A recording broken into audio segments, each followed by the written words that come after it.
Tumsifu Yesu Kristo. Naomba wote simameni.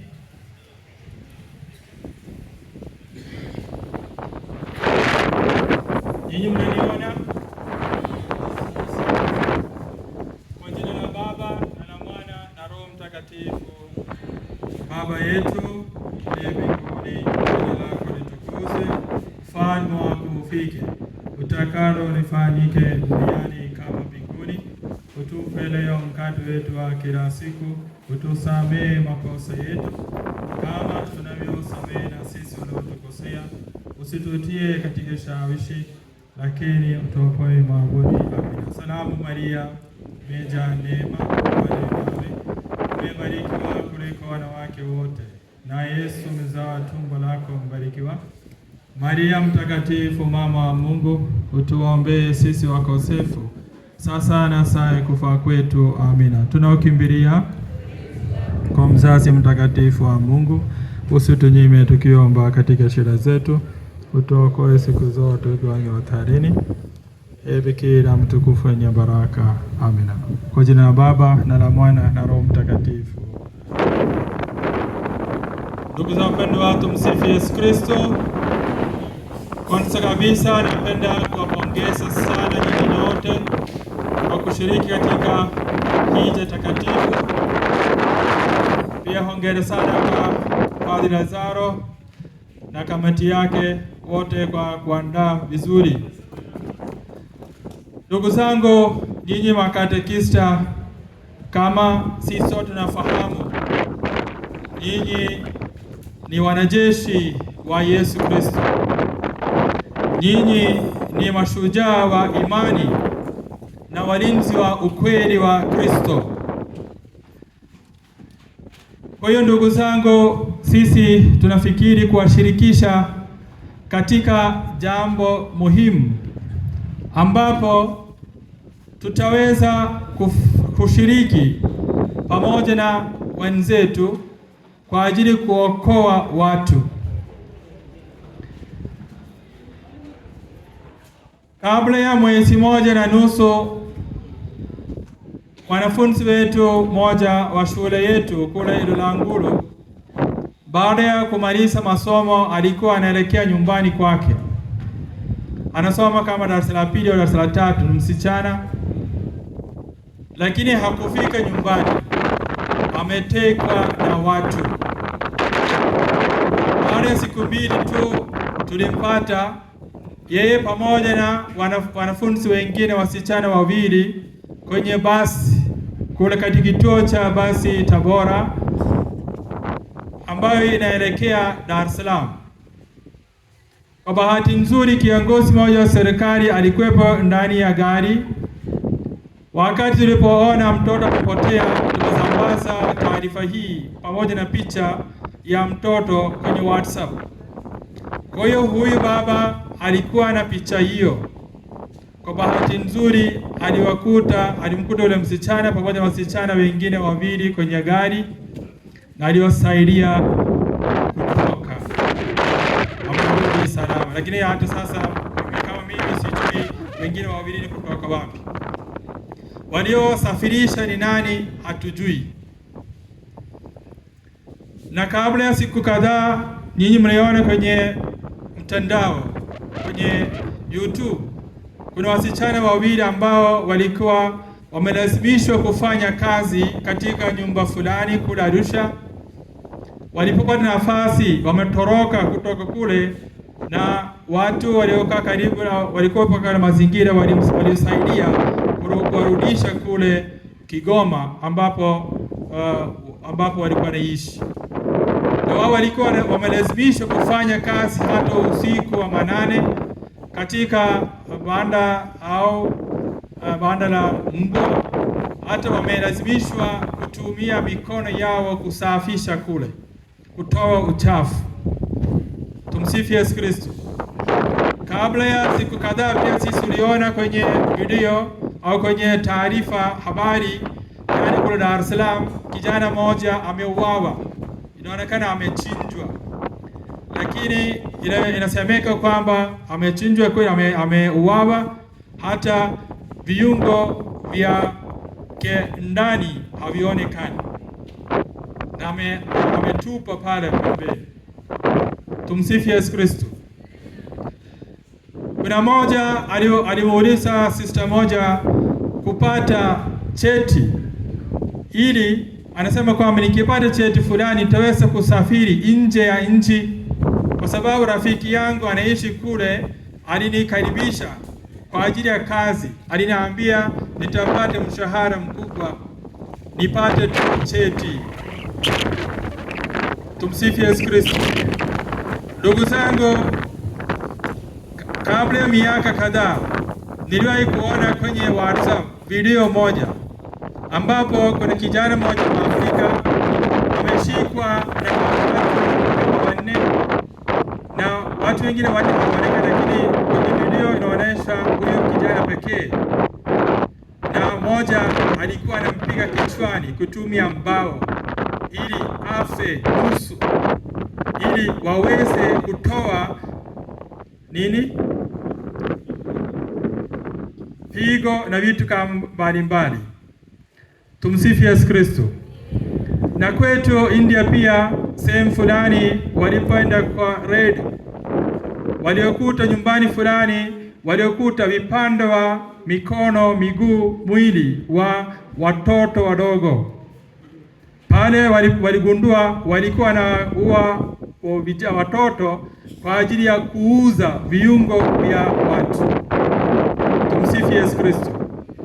Ndugu zangu, napenda kuwakaribisha nyinyi nyote kutafakari, vile vile kutambua janga kubwa la leo katika dunia nzima. Tukisema vizuri haraka,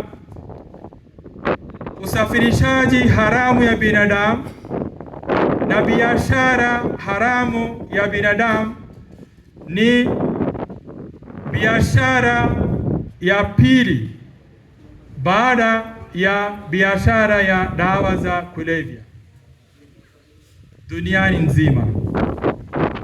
Ndugu zangu, hilo ni jango kubwa katika mazingira yetu, na siku kadhaa tu, kama siku tatu netu kutoka paroki yetu, msichana moja haonekani.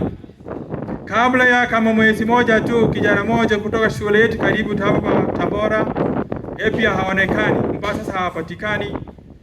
Kijana moja ambaye alikuwa anasoma darasa la form 3 kama hiyo, nadhani kutoka Tumbi, ni kama miaka 2-3, mpaka sasa haonekani. Kama hivi matukio yapo mengi katika mazingira yetu. Ndugu zangu, anayeshiriki katika usafirishaji haramu wa binadamu au kwenye biashara haramu ya binadamu watatambua uzito wa matokeo yake wakati yeye mwenyewe anapoingia katika shida hiyo.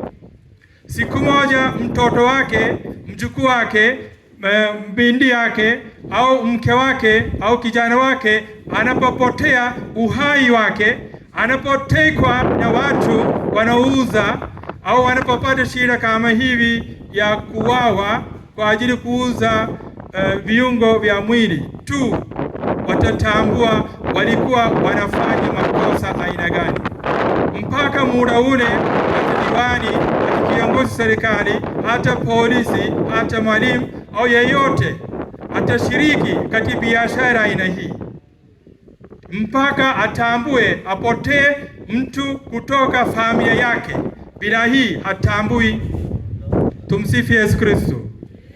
Ndugu zangu, ninawapatia mifano aina hii sio kwa ajili kuogopesha, lakini tuwe makini kabisa kuhusu matukio hayo, na pia watu wanaofanya biashara aina hii, na sisi pia kujua kutojua tunashiriki katika biashara aina hii.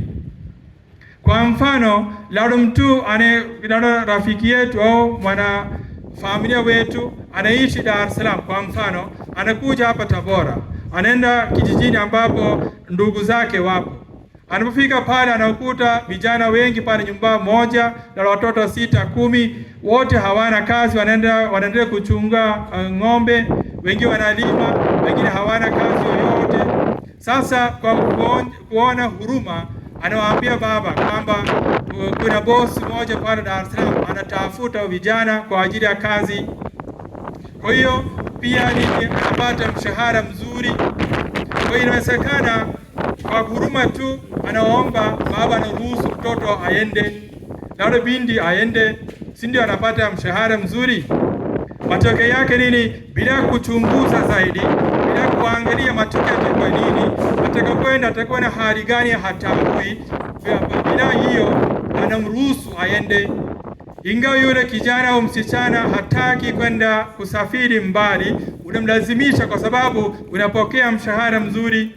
Hata yule baba alikuja kutoka pale anakupatia labda 3,000 au 6,000, anasema kwamba kila mwezi utapokea. Unaona, labda sisi tunaruhusu aende.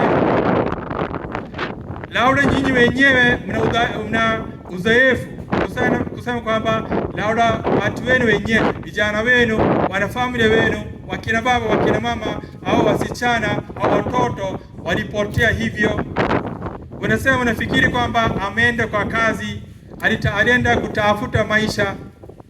Ni kweli ndugu zangu, nilipokuwepo Dar es Salaam nilikusikia wasichana au dada wa kazi wa ndani, mara nyingi wanapokuja pale wanapata shida mbalimbali. Kwa mfano, labda anapotarajia kufunga ndoa, amepata mchumba mzuri, anataka kufunga ndoa, anakuja parokiani kuandikisha ndoa. Wakati ule wanapokuja kuandikisha ndoa, utaratibu uko kutuma matangazo kwenda kwa wazazi, vitangazo pale parokiani. Ndugu zangu, mpaka kuandikisha ndoa, hata baba, mama, baba mdogo au yeyote hayupo tayari kutafuta huyu msichana anaishiaje pale Dar es Salaam, anafanya kazi gani, anapitia mazingira aina gani. Hawatambui, hawajali kabisa. Lakini huyu msichana anapokaribia kufunga ndoa, anataka kuandikisha ndoa, wakati ule baba anapatikana, mama anapatikana, baba mdogo anapatikana, kaka anapatikana. Kwa sababu gani? Si ndio anapokea mahali? Wakati kupokea mahali wote wanapatikana na wanataka, ili lazima pia bila kutoa mahali hawezi kufunga ndoa. Lakini mpaka muda ule hamna mtu yeyote kutafuta huyo msichana anaishi katika hali gani. Tumsifu Yesu Kristo. Ndugu zangu, ninasema mambo hayo kwa ajili sisi sote. Sisi ni wa Katoliki wa Kristo, na sisi nyinyi ni makatekista. Nyinyi mkichukua hatua maalum, mtaweza kuwasaidia watu wengi kuokoka. Kwanza kabisa, ndugu zangu, nyinyi mmekuja kutoka parokia zote zetu hapa kama 38 ni karibia 40. Na sasa nyinyi mkienda na ujumbe huu vizuri katika parokia yenu, mtaweza kusaidia watu wengi, wakina baba na wakina mama wengi, kwa sababu ya umaskini. Mara nyingi wanatafuta maisha, wanasikia habari za uongo kutoka watu, wanawalazimisha watoto wao, mabinti wao au wavulana waende kwa kazi, watafuta maisha, lakini mara nyingi wanaingia kwenye mitego. Wengine wanalazimishwa kufanya kazi katika mashamba makubwa, kwenye godauni, kwenye maduka mbalimbali makubwa, au kwenye hoteli, au wengine wanalazimishwa kushiriki katika biashara ya ngono, au wengine wanalazimishwa kuwawa na kuuza viungo vya ndani, na kama hivi maendelea. Sasa nyinyi makatekista, mkichukua hatua nzuri, mnaweza kuwasaidia watu wengi. Kwa njia zipi? Kwanza kabisa, mtaweza kuwapatia elimu waamini wetu, kwa sababu kutoka na elimu tu wengi wanaingia kwenye mitego. Ni kweli tunaona kijana aliyesafiri sehemu nyingine, amerudi na hela nzuri na amejenga nyumba nzuri. Sasa vijana wengine wanavutika, tukienda sehemu nyingine na tutapata kazi nzuri na mshahara. Lakini ndugu zangu, naombeni nyinyi makatekista we tayari kuelimisha wazazi wetu, vijana wetu, watoto wetu. Mara nyingi tunawahi kuona kule barabara ya Tumbi, watoto wanaenda wanapoenda wanamaliza shule, wanaporudi wanatembea mpaka Igange. Barabarani wanapokuta magari wanasema, wanaonyesha mkono, lifti, si ndio? Sasa wanaosafiri kutoka Kigoma wanaelekea Dar es Salaam, ni rahisi sana kuwakaribisha wale vijana watoto kwenye gari na kusafirisha. Nani anajua hawa ni ambao wanafanya biashara aina hiyo? Hata inawezekana watoto wetu nyumbani, sisi kama tunafundisha watoto kwamba wageni au watu wengine ambao hatuwajui wakikupatia kitu chochote, juisi au pipi, chochote, biskuti, usipokee. Lakini tunaweza kuona tukiwaambia, tukiwapa mtoto pipi au biskuti wanapokea. Sisi tunataka kufundisha watoto wetu wasipokee vitu aina hivi. Ni rahisi sana kama tunaonyesha majani mbele ya uso wa ng'ombe au kondoo, si ndio? Wanatembea kama hivi. Watu wanaonyesha pipi, juisi, biskuti, wanavuta watoto kwenda kiingizwa kwenye ndani ya gari na kusafirisha.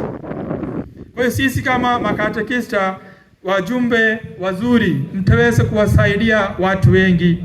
Tumsifu Yesu Kristo. Sasa napenda kuwaambia maelekezo zaidi. Usafirishaji haramu wa binadamu ni nini?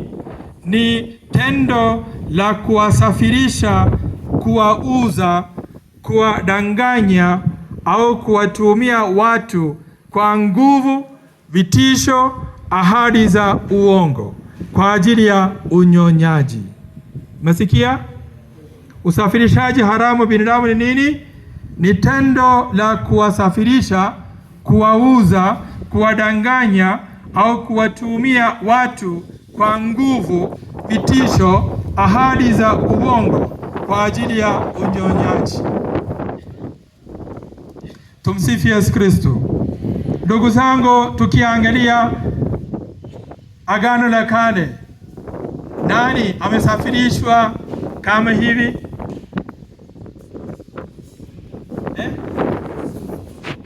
Yusufu, Yosefu.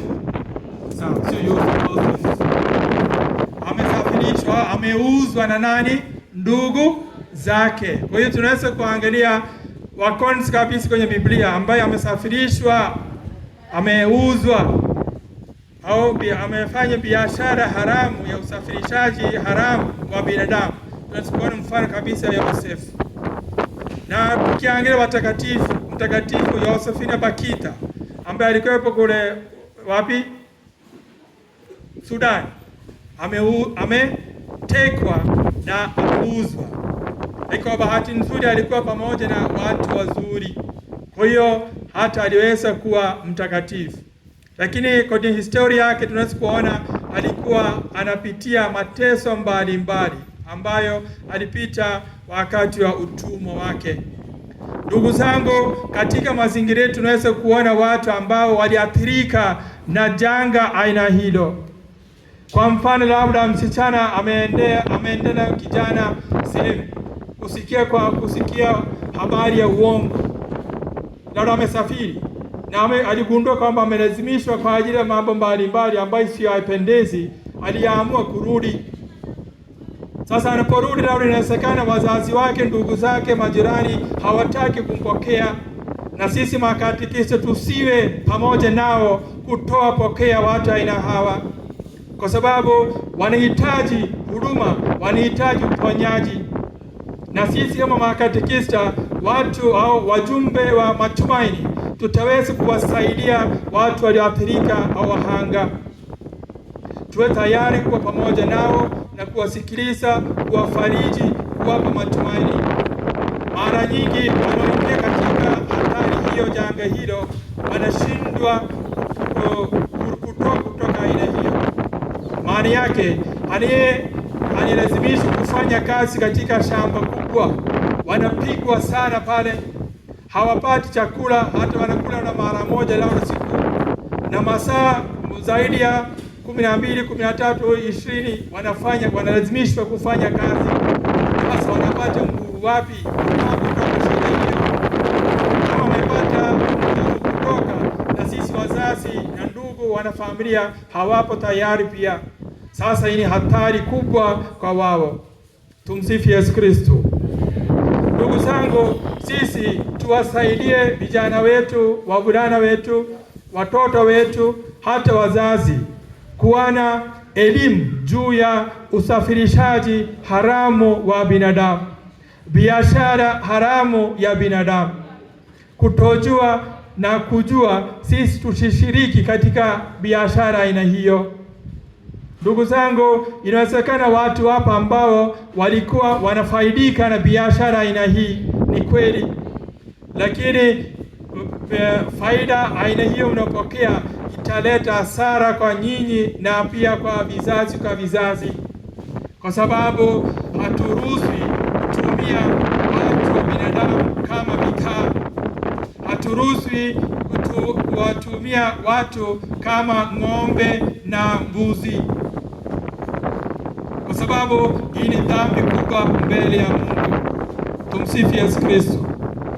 Basi ninapenda kuwakaribisha nyinyi nyote kuwa wanajeshi wa Kristo ambao wanafanya vita dhidi ya biashara haramu ya binadamu, usafirishaji haramu wa binadamu. Sisi tunapoona dalili yoyote ya biashara aina hii, usafirishaji haramu katika mazingira yetu, tuwe tayari kuwashirikisha viongozi wa serikali, polisi, ni watu wanaosaidia watu aina hivyo, kwa sababu labda tunaona magari yanapita katika mazingira yetu ambayo hatujawahi kuona, au labda watu ambao hatuwajui wanazunguka, na pia tunaona ametekwa, kijana ametekwa au mtoto ametekwa ghafla, anasafirishwa. Tunapoona kama hivi dalili yoyote, tuwe tayari kuchukua hatua. Usifikiri kwamba aliyepotea ndio ni mtoto wa yule anayeishi Tumbi. Yule mtoto aliyepotea si mtu wa kule anajifuta, au aliyepotea si ndio ya kiongozi ambaye alifanya mambo mabaya juu yangu. Tusifikirie hivyo. Kama ni leo inafanyika kule Ifucha na Tumbi na Dar es Salaam, siku moja itafika kwako, nyumbani kwako. Wakati ule unapopoteza mtoto wako, mjukuu wako tu, utagundua uzito wa shida hiyo. Kwa naomba ndugu zangu, kama tulikuwa tunashiriki na katika biashara aina hii, tuwe tayari kabisa kuacha. Kama tunaona watu aina hiyo ambao wanashiriki kwenye biashara aina hii, tuwaombe au tuwasaidie watoke kutoka aina hii. Kwa sasa tunahitaji mambo matatu muhimu. Kwanza kabisa, ndugu zangu, sisi tukiri imani au tukiri kwamba sitashiriki katika biashara aina hii. Ni jambo la kwanza, kujua kutojua sitashiriki. Jambo la pili, tuwaombee watu wanaoshughulika na biashara aina hii.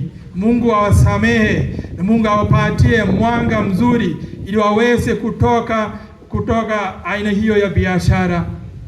Pia sisi tuendelee kuombea watu wahanga ambao waliathirika na janga aina hilo, kwa sababu inawezekana wao wana uchungu, huzuni, chuki, na wengine wameshindwa kabisa kuishi maisha yao mbele.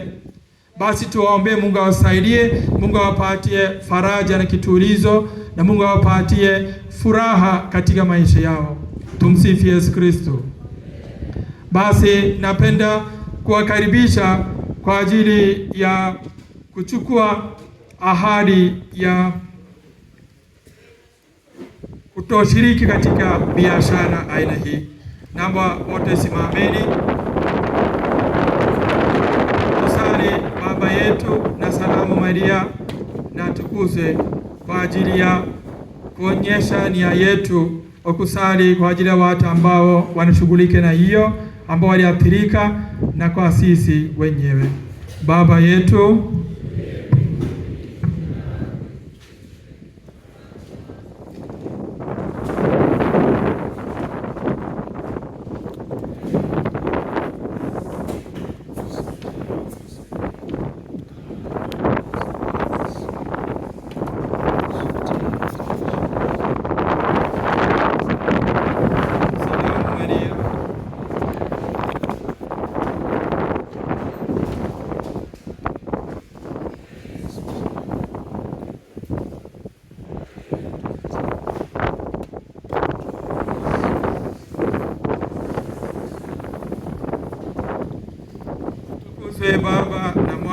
na Roho Mtakatifu.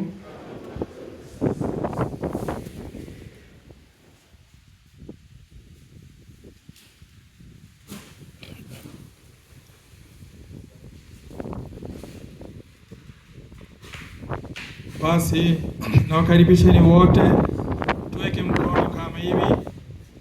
Sisi tunatoa ahadi, kiapo cha waamini dhidi ya biashara haramu ya binadamu. Mungu wetu, naomba rudieni. Mungu wetu mwenye upendo na huruma, muumba wa kila mwanadamu kwa sura na mfano wako, leo hii mbele zako na mbele ya kanisa lako, sisi makatekista tunaapa kwa moyo mmoja